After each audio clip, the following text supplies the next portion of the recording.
It's Chelsea, It's Nina. and you're in the Critic's Kingdom. Hello, everyone, and welcome back to another week with the Critics Kingdom with Chelsea and Nina.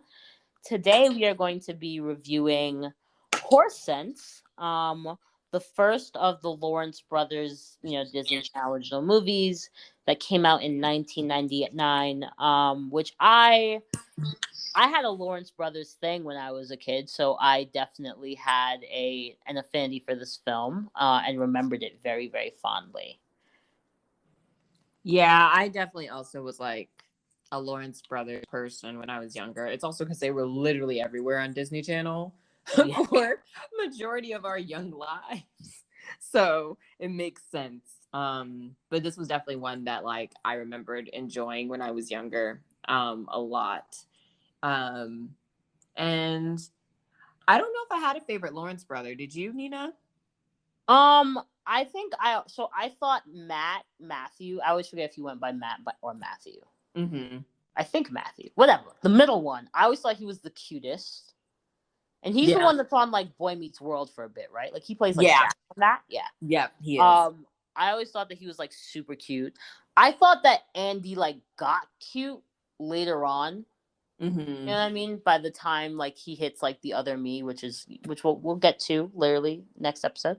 But like I thought that he like kind of got cuter as he got older. Yeah, it was like it was interesting. They actually did a thing where like each of them did sort of end up having like their own lanes, you know? Yeah. So it was like they didn't have to compete much for attention. It's like the opposite of what happened with the Jonas Brothers, you know? Right. Like they were able to just share various spotlights. Which is actually kind of interesting when you think about it. Mm-hmm. But yeah, it's interesting that this one is only Andy and Joey. Yeah. Yeah, It's it not. was. It wasn't Yeah, all Matt girls. isn't involved in this. Maybe he was shooting Boy Meets World. Who knows? That is true. He could have been because it was still airing then. Yeah, and I think that would have been when he was like coming on, or like in its last like season or two, which is when he was on it. Mm-hmm. Mm-hmm. That would So, definitely track. yeah, maybe they just couldn't, they couldn't pull him away from set. And so our first Lawrence Brothers decom is just with the eldest and the youngest of the three. Yeah. So with that, Chelsea, would you like to give us a recap of Horse Sense? Yes. So in this one, Joey Lawrence is playing Michael Woods, who is a lazy, preppy 20-year-old who has like super rich parents and lives in Los Angeles and is dating this like super spoiled heiress, Gina, whose dad is like this famous movie director.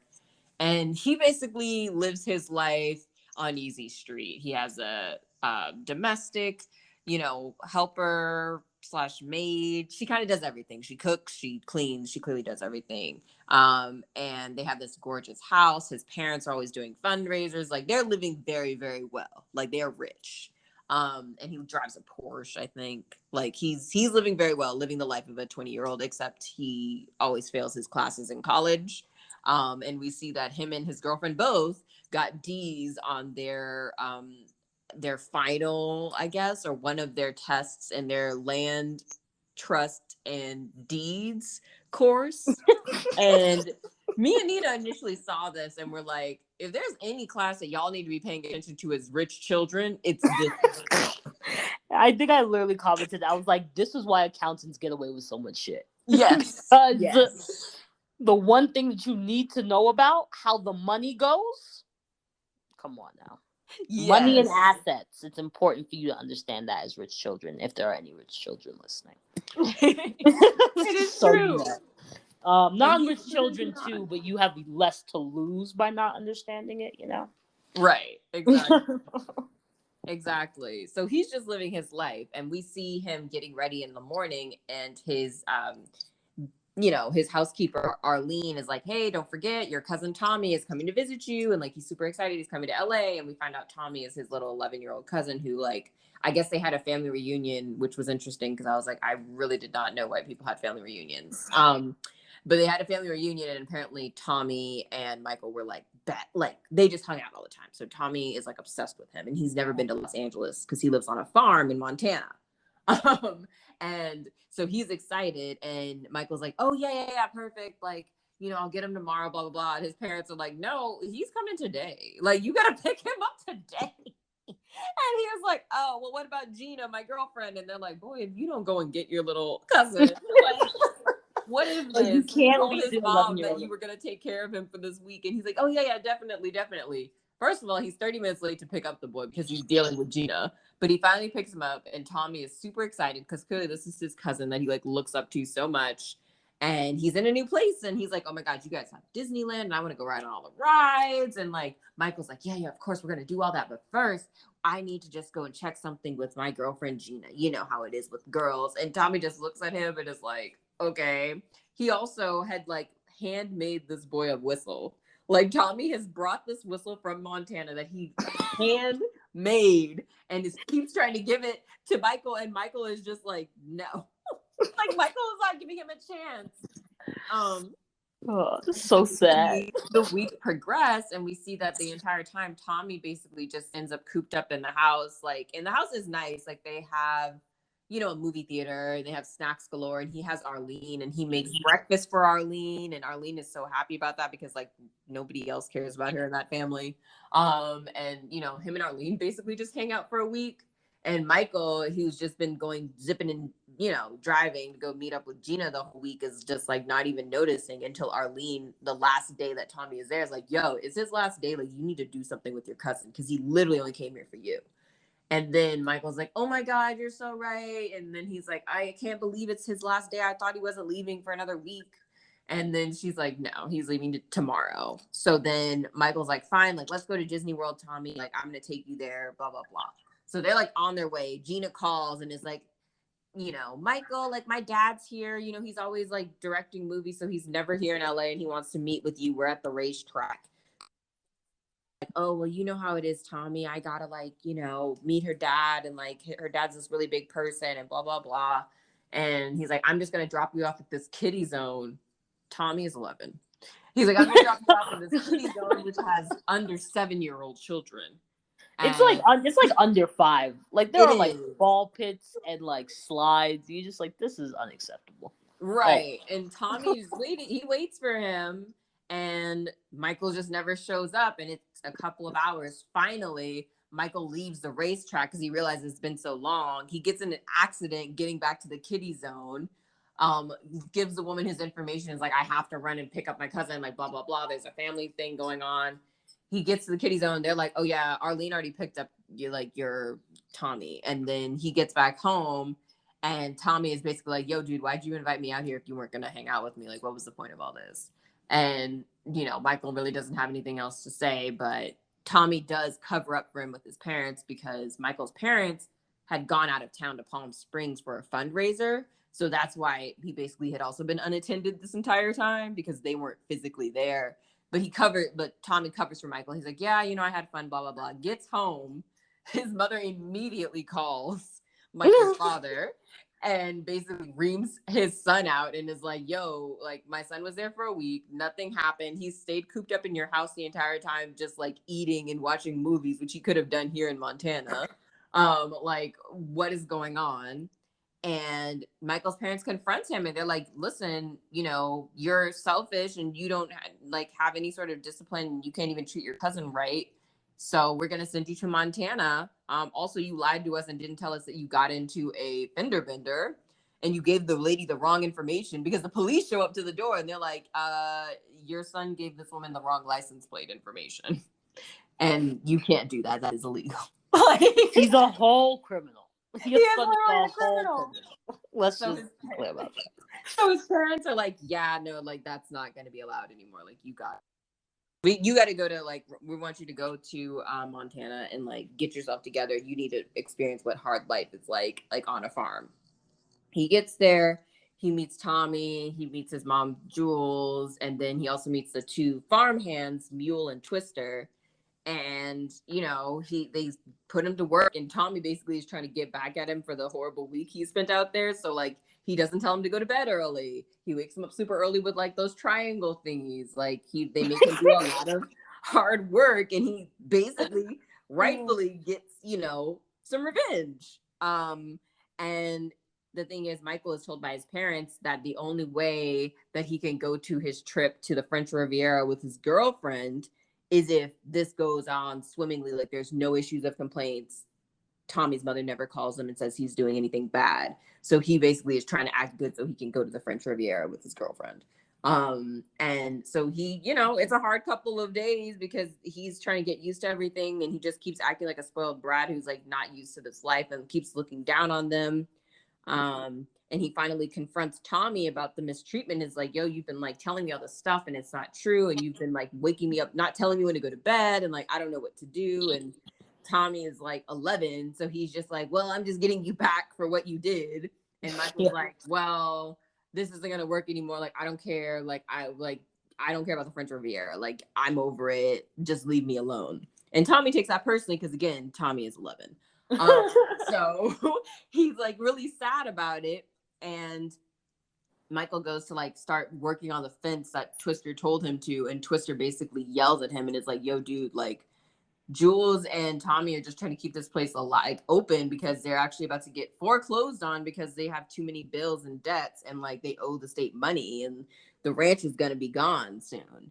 And you're selfish and you're not helping, and you're just literally being useless. So then Michael feels really bad, and he's like, oh, I've got to start helping out around here, like actually doing stuff. So he starts like actually mending the fence and being useful. And he gets closer to Tommy and finds out that the reason that they're in so much debt is because Tommy's father had terminal illness and they had to pay for all of his treatment. And they also had to pay for the farm. So they just got more and more into debt basically over the years. And that's why they're losing the farm. And right before, right when everything is basically starting to go well, it's about time for him to come back to LA. And he calls his dad and is like, is there any way you can, help Aunt Jules out and like pay for the farm? And he's like, I already tried. She doesn't want to accept my money. And he asks Aunt Jules himself, like, is there any way we can help? And Jules is like, nah, we're going into foreclosure. Like, we're going to lose the farm and we're going to move into a trailer. And Michael is just mad because he's like, I don't understand why you're not taking this money. And she's just like, I don't believe in that. So she won't take the money. So he ends up going back to LA, and he just can't get it out of his head though, even though he basically did what he needed to do and can go to the French Riviera. He's like, I just can't like get back into this LA lifestyle now. So then he's like trying to figure out what's a way that I can like make sure that they're not foreclosed on. So he takes money out of his trust fund, but Jules is like, I'm not taking that either. So then he's basically in this place of like, oh, well, like, what are we going to do? And then the next thing we see is that it's auction day for their foreclosed farm. They start selling everything. And Michael has come back to the ranch, and he's like trying to figure out how can we like make sure this doesn't happen. And then he remembers, oh, wait, I took a land trust and real estate and deeds class. Maybe something from there. So he tells his father to get his homework out of some crevice in his room, and he realizes that they should do a land trust because they have a pack of wild horses on the farm, and they can be basically preserved by the state because of that, and only have to like pay money to the state, but all their debt can be removed. So he goes to the bank, like runs there as the auction's going on, and basically convinces them that they should be a land trust. And the bank is like, yeah, that sounds like a wonderful idea. Because that's how banks operate. Exactly. Like, it's that simple. They love appeals of the heart. So then he saves the farm basically, and they become a successful land trust, and he wants to stay longer to make sure that he can see it through and doesn't go to the French Riviera and assumingly, I guess, breaks up with Gina. But that is Horse Sense. And we will be right back with the review. I guess like I'll just start by saying, I did enjoy this film as a child. As an adult, and maybe it's because like in recent months I have developed a very complicated relationship with ranches. For personal reasons. Enjoyed it less so. Personally. But it has its charm still. It is very like, it's just your classic story of, entitled and privileged and and unappreciative of what they have, like gets thrust into a situation of like seeing that there's more to the world and there's more hardship to the world than like they knew, and it could be right behind your eyes, like it could be something happening to like literally your cousin, your aunt. um and learn this person learns and grows from that experience and like learns to be a better, kinder, more thoughtful and compassionate human being, and learns to care about something other than the more vapid um and substance less things of life. So that's always a good lesson to learn, I feel. Yeah, I mean, I definitely think it's one of those typical like city slicker goes to the country and learns what real life is films. I feel like that's a whole genre. It um, really is. It really is. City slicker learns what's best for him. Especially for kids. Yeah, You know what I mean? Like, it's like, can you stop trying to make my child a farmer, please? Like, Mhm. there's nothing wrong with farming, but if my parents left the island to come to the city, I don't think that they want their grandchild to be a farmer. So if you could just respect that as well, that would be nice. I guess they're trying to show us that, like, rural and city kids should be getting equal amounts of like respect. But I'm also like, most kids that live in rural places don't farm either. That's the thing that Yeah. always gets me. Like, I'm like, I have like most of my mother's side of the family lives in an extremely country rural place, but like they don't farm. Like that's not not what they even. do I every don't even day. think the white people over there farm. Like that's not how That is people a get by. that is a very good point. Stop pigeonholing rural communities and these rural children Right. Like, as yes, there well. are. I'm Like, why sure you got this Montana boy? is different, but Like, you got this boy with. I mean, yeah, in Montana there are literally more cows than people. Like, that's like a fact. So I mean, right. but like, why you got why he whittling a whistle? Come on now. He was with Come on now. We had to do all of that. He had to whittle the whistle, and then we had to watch Joey like ignore it. Sorry, his name is Michael in this. We had to watch Michael ignore the whistle, and it has a little M on it for Michael, but upside down. Obviously, it's also a W for whistle. It's very cute. It is. But I think as we were watching it, Chelsea, you were like as it started, like that's one of the opening scenes, and Chelsea was like, and then I wrote it down because it was so funny. She was like, "Not this poor boy trying to give him a whistle, a handmade gift at that, like just not realizing that he has entered the land of no souls." Like where they only have Tiffany hearts. Like this is not the place where that is gonna be received. It's true. Like, I'm like, LA in the 90s?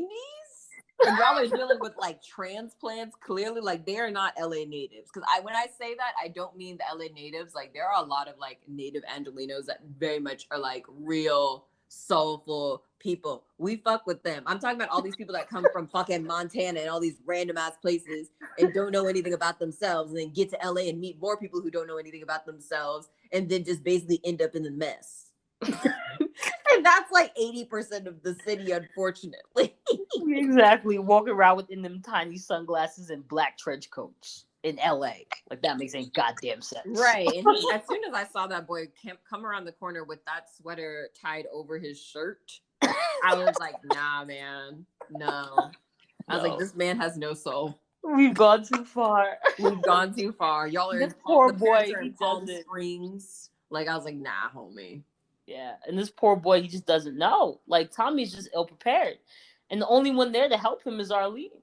Poor Arlene. And Arlene is clearly trapped because she clearly don't leave that house. We've never seen her outside of it, not one time, not even at night. She couldn't even take him like herself to Disney World. Like that is wild. Like it's crazy. Like, did they have Fresh Direct in 1999 before anybody else? Like, how did she get the groceries? She ain't got no car. like y'all just have her inside the house at all times. Knowing LA, they probably had some version of it. They're like, we'll just drive him to you. It's fine. Yeah.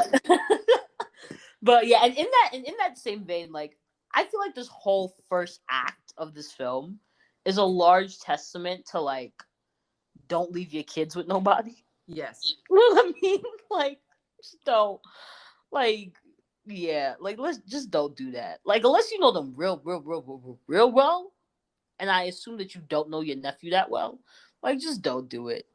Because they really had that boy in that house. The Not they. whole time. Michael I mean, the had the thing boy is, in it's the like house. he wasn't coming to harm. So, like, but it was still just like the older I get, the more I understand why my parents were like not really here for sleepovers unless people were at our house. Right? Right? That's like Like, the older I get, the more I completely understand because I'm like, people are insane. my dad used to, and I'm a butcher the patois, so I'm sorry to everybody in advance. But my dad used to say something along the lines. He used to be he was like, why you don't love stay at your yard? like, why you love other people's houses so much? Like, just anytime like we asked to go anywhere that wasn't our house. It was like, I don't. Why you try to go other places? Other people are horrible. That's essentially what he was telling us. And yes, the older I get, the more I'm like, I see where you're coming from, pops. I'm Yeah. sorry for the headaches I caused you. Even family, honestly. Yeah. As this movie showed, listen, sometimes they ain't it Sometimes, either. yeah, exactly. It's even worse with them. You're like, well, damn. But yeah, like you feel, and then you find out that like in all of that, like he's there because his mom probably doesn't want to watch him, like doesn't want him watching the ranch, like Slowly going to literally foreclosure. slowly but surely, and not even that slowly going to foreclosure. Doesn't want him to sit there and have to look at the treehouse that he never finished, that he was building with his now dead daddy. Like like she doesn't want him to like deal with all this shit. She's like, what would be great for him if he goes to LA for a week and goes to like Disneyland Right. and gets to see the ocean. And I'm like, you couldn't even just put the boy in the car and drive by the ocean so he could see it. Even from the No. car, open the window and let him hang his head out like a dog. Like, fine. But like, y'all couldn't even just let him see it. Maybe not, because there was mad smog at that time. But still, you know what I Michael mean? was a menace. Like, I'm also like, that was the other thing we were talking about. Michael was 20 years old, and they say it. He was a 20-year-old man and could drive, was in college, and was really just not even. He's like, all I care about is my girlfriend. I'm like, are you fucking kidding me? You're Like, too old for that shit. you're too You're old. too If you old for were that shit. 15 or 16, I would be like, this would semi-track. You being And a it would have, 20-year-old yeah. man, no. I wonder if they originally intended this film to be like Matt and Andy, because that age-wise, that would have made more sense. Yeah, that would have. You know what I mean? Yeah. And like why his older cousin was useless. Mm-hmm. But yeah, homie's too grown for that shit. He's literally too old for that.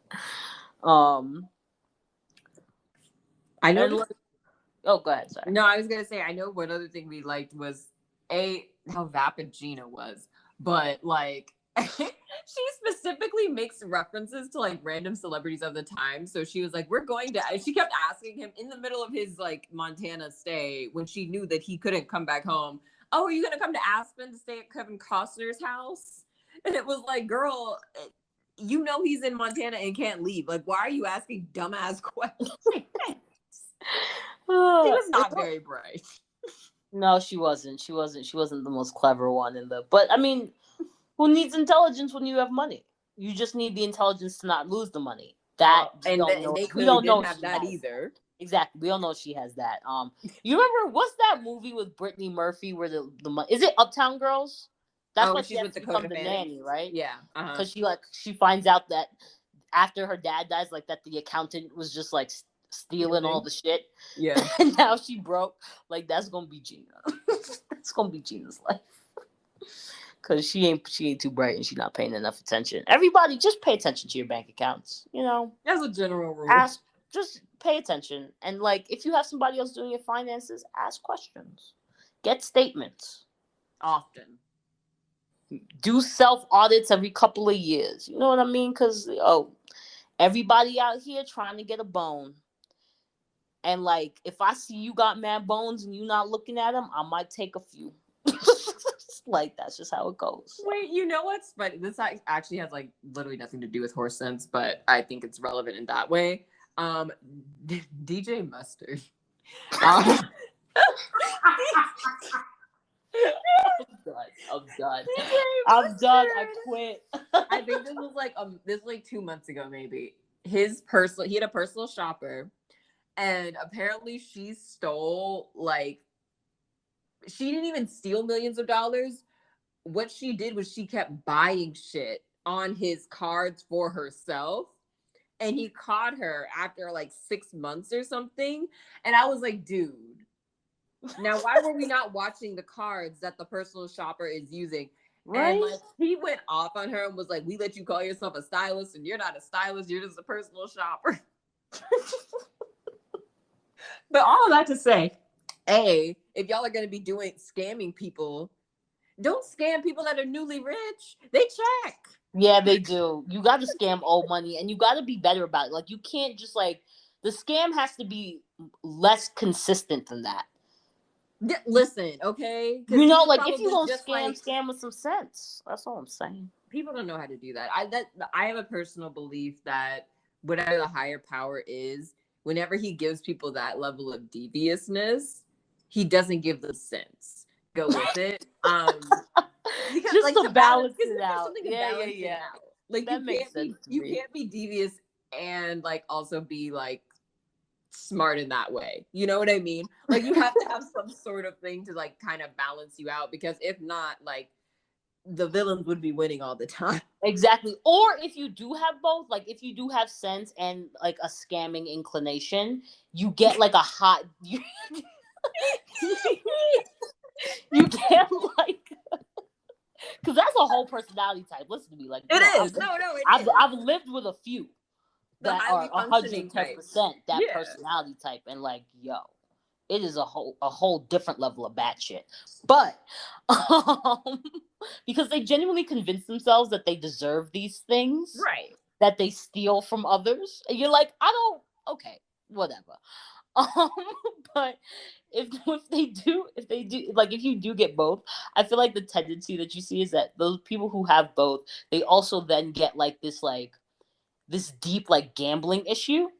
You know, like they're Yeah. the ones who don't know when to walk away from the table. Yeah. No, no, no. That's what it is. It's like you either get both, but yes, you never know when to stop.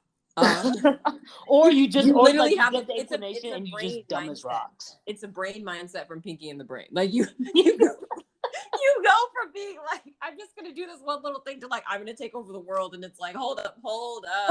Exactly, and that's when you get caught. That's when you get That's caught. like what always when you get caught up. I would also like to say he allegedly accused her, because I don't want to get sued by anybody.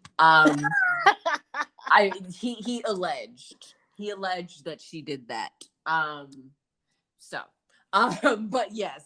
So I also agree. I think definitely if you get like the sense, and you get the deviousness, you just never know when to quit, Sure. unfortunately. And I But guess another since we're chatting about money, right? And I money, mean, like, I mean, money, money. all the money. Okay, throw it out there. You know, Cardi B's great. Cardi B's great. But um,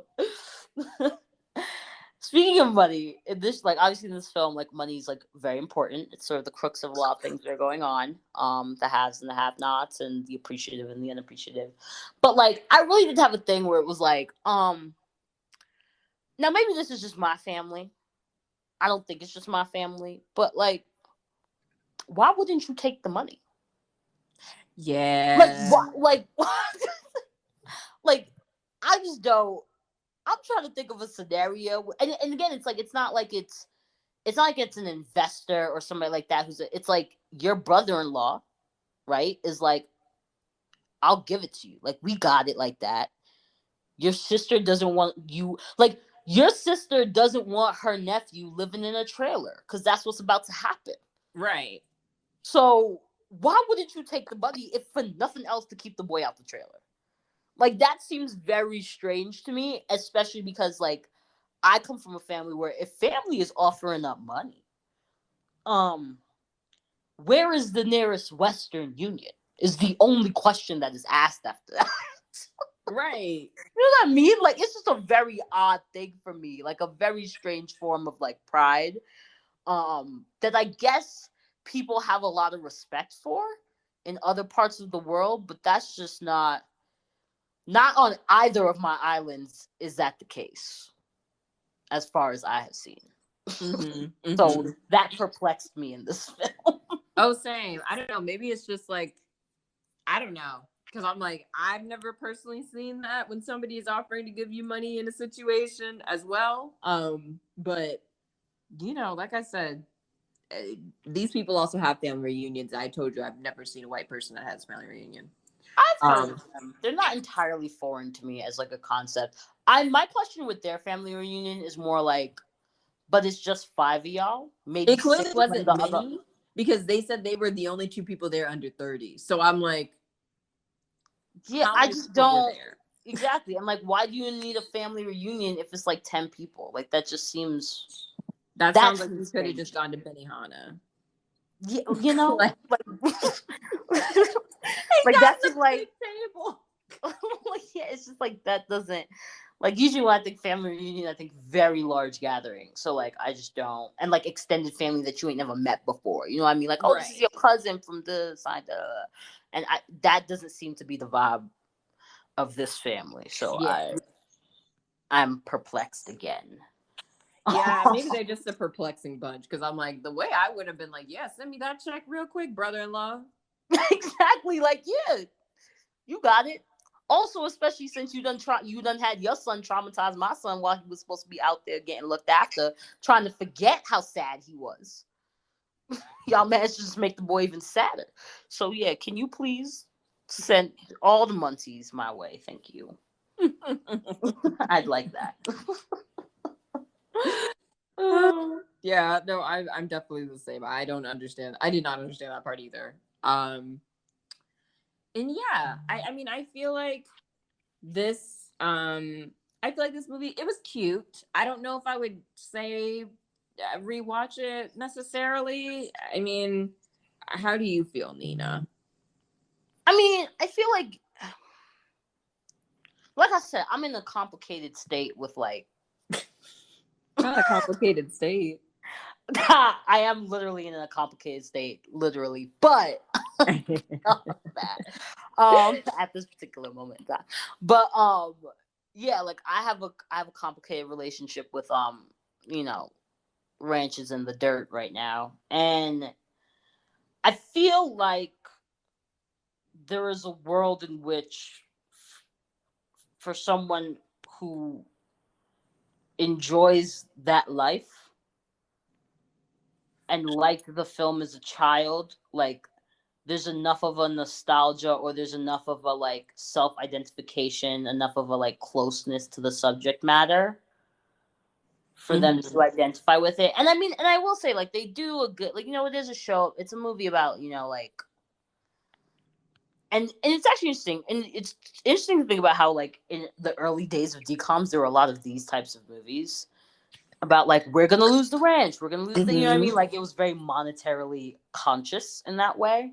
Right. And a lot of the problems were financial problems that people were having, that kids had to deal with on the back end. Mhm. So like there are things about it that I think like there are access points to people if you had a really fond memory of it, but my access points to it have been laid out better for me in other things, and I don't need to watch this again ever. Not the ever. You said I never needed it. Like I like you know what I mean? Like it had its run when I was a child, grew up. I said, "Oh, let me see if it still holds up." Not for me. So not for me. And therefore I will also just preemptively also not for my children. I mean, not gonna stop them. They stumble upon horse sense. If one of them's really fucking into horses, like I don't know. Sure. Knock yourself out. I don't care. Like there's nothing bad about it. You're not gonna learn anything that like I have an issue with.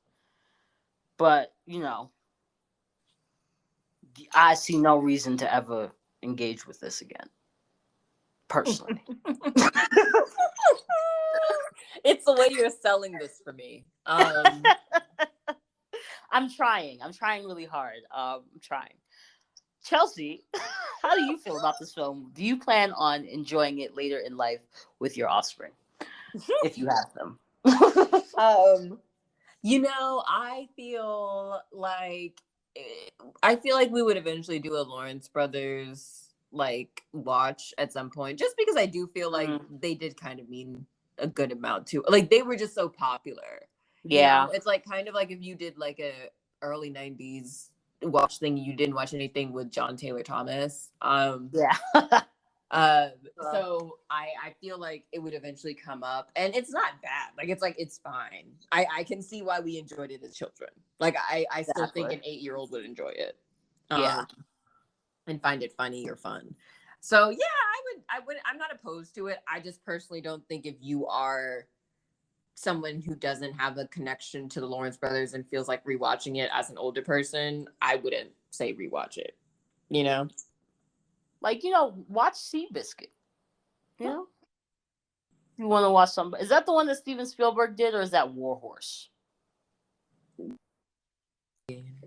I think it's Warhorse that Steven Spielberg. Anyway, there are other horse movies bonding with the wild movies that exist. There is are. What I'm trying to say. Did they ever make an adaptation of Black Beauty? I remember having to read that. I feel like they're making a new one right now. Oh, really? If I'm not mistaken. I know they I keep feel on like doing Spirit shit for it in places. I could be wrong. I wouldn't be surprised though. I feel like that was like a really influential book. Like, yeah, and I do remember they definitely had one out when we were kids. I don't know if I ever watched it, but there was definitely like a live action Black Beauty situation. I remember Hidalgo. Do you remember that one? I do. You know what else they're remaking? Spirit? Yeah, I know. That's what I was saying. They keep remaking Spirit. Okay, that's what I thought you said, but I wasn't 100% sure. But yeah, no, there are just many. There are many movies about like horse. It's like it's like people and dogs. People like horses. People like dogs. People like the things that they really like the animals that the Indo-Europeans domesticated. They're really into them as concepts. So there are many films about boys and their horses and boys and their dogs, or just children and their horses and their dogs, and take your pick. If this is one of them, knock yourself out.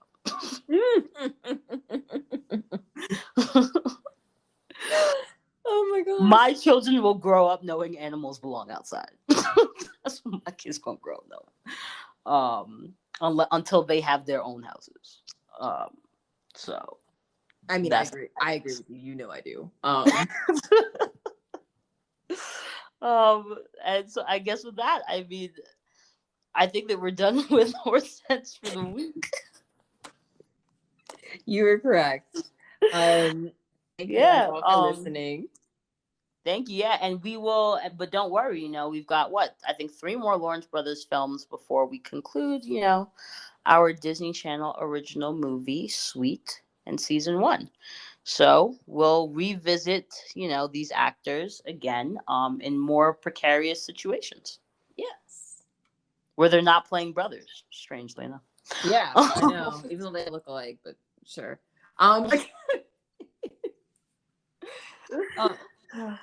All right, guys. We'll talk to you next week. Bye. It's Chelsea. It's Nina. And you're in the Critics' Kingdom.